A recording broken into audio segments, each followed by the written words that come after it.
Кыргыз элинде аял заты ар дайым урматталып, үй бүлөдө жана коомдо татыктуу орун ээлеп келген.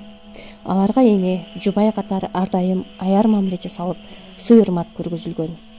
Көчмөн кыргыз эли чыгармаларында да аял затынын даанышмандыгын, каракылдык акчарган калыстыгын, тапкычтыгын даңазалаган.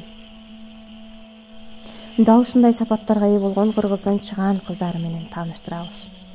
Дүйнөнүн түркүгү эне дешет элибиз. Алар жөнүндө укмуштай уламыштар, макал лакаптар, сындар, ырлар, санаттар, казалдар, дастандар бар.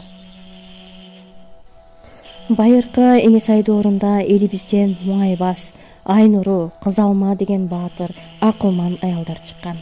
Чыгыш менен батыштын хандары жана падышалары кыргыздардан кыз алып, куда сөөк болууга кызыгышкан. Баскынчылары сулуу келин кыздарын тартып кетишип, күн кылышкан.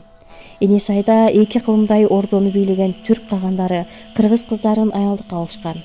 Ал тургай башка өлкөлөргө, Византия падышачылыгына чейин тартууга беришкен.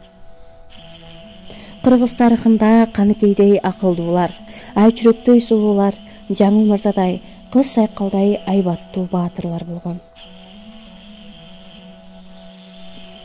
Эки түрлүү адам баалуу башынан, бири бек да, бири акылман деп угам, деп Жусуп баласагын айткандай, акылмандыгы, адилеттүүлүгү менен эл башкарып, Алай ханышасы атыккан Корманжан Даткадай эл башчылары, Бурулчадай ак шербеттей өткүр акындары болгону менен белгилүү.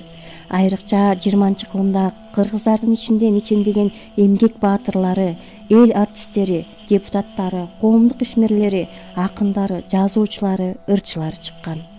Алар жөнүндө Кыргызстандын басма сөз беттеринде кыйла ырлар, очерктер, поэмалар, повесттер, романдар жазылган. Ошолордун арасынан оозон түшпөй келаткан айымдарыбыздын айрымдарына токтоло кетели. Кыргыз элинен суурулуп чыккан айтылуу Курманжан Датка тууралуу октябрь төңкөрүшүнө чейин эле көптөгөн макалалар, эскерүүлөр, расмий маалыматтар жарык көргөн. Кыргыз элинен өткөн кылымдарда жашап өткөн чыгаан инсандарына жасалган совет доорундагы бир жактуу мамиле Курманжан Даткага дагы жасалган. 1980-жылдардын экинчи жарымындагы коомдук өзгөрүүлөрдөн улам Курманжан Датка тарыхта татыктуу баасын алып, ал тууралуу кайрадан макалалар жарык көрө баштады. 1991-жылы Курманжан Датканын 180 жылдыгы кыргыз коомчулугунда зор салтанат менен белгиленди. Ушул салтанаттан 12 күн өтпөй 31 августта кыргыз эли өзүнүн эгемендүүлүгүнө жетишти. Бул да тарыхтын табышмактуу сыры болсо керек. 1907-жылы Алай кыргыздары жана Курманжан Датка жөнүндө жазылган адабияттарды карап отуруп, ал тууралуу жазылган маалыматтардын ар түрдүүлүгүнө таң каласың. Алай ханышасы жөнүндө айтылгандардын баарын кайталап олтуруунун да кажети жок. Кыргыз жергесине 19-кылымда келишкен европалык саякатчылардын, окумуштуулардын эмгектеринде да кыргыз айымдарынын касиеттери жогору бааланган. 1856-жылы атайын тапшырма менен Ысык көлгө келген казак окумуштуусу Жахан Валиханов кыргыз аялдарынын коомдогу таасирин, ачык айрымдыгын, меймандостугун суктануу менен жазган.